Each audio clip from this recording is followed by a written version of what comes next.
Okay, I'm going to give another example of a group which is known as the free group. It's a little bit difficult to define formally, but I'm just going to give you an idea of how it works. I'm going to start out with the set S, which is going to have elements A, B, C, and so on. Might be finite, might be infinite. And I'm going to consider the set G, which is the set of finite sequences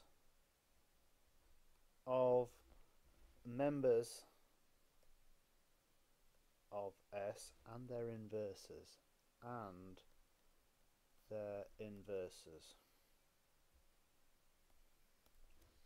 This is a wonderful group to play with. So if I just play with A, B and C, I've got elements like A, B to the power 3, C to the minus 1, B to the 4, C to the minus 5, A squared, B, C.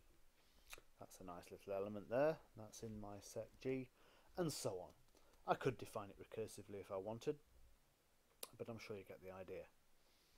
So there's my set. I need an operation. I need a group operation. And that is just concatenation. So that's just writing it. That's just write the strings next to each other.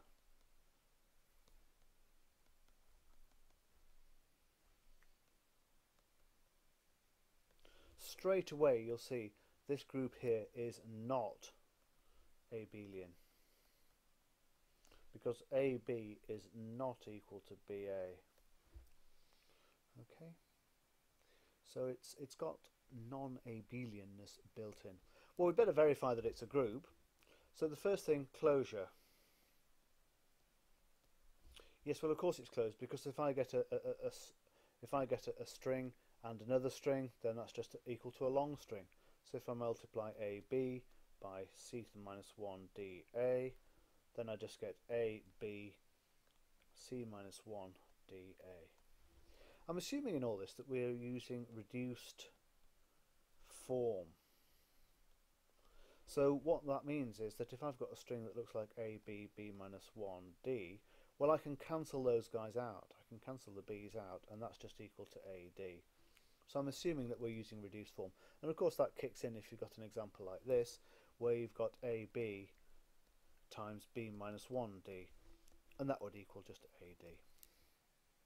So the system is closed because the operation maps sequences, pairs of sequences, to another sequence.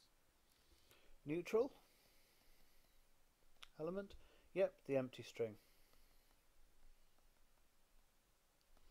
Sometimes you write it like that, sometimes you just write it like that, but it just means nothing. Inverse is a little bit more interesting. Well, let's try it. A, B to the minus 5, let's say, and we want to work out that to the minus 1. Well, that's equal to B to the 5, A to the minus 1. You just change the sign of the powers. And of course, if you multiply those out, A, B to the minus 5 times B to the 5A, you'll notice how I've written it backwards. That's equal, using associativity, to A, B to the minus 5, B to the 5, A minus 1, oops, I forgot the minus 1, which equals A minus 1 equals your identity, or whatever notation you use. And associativity is built in.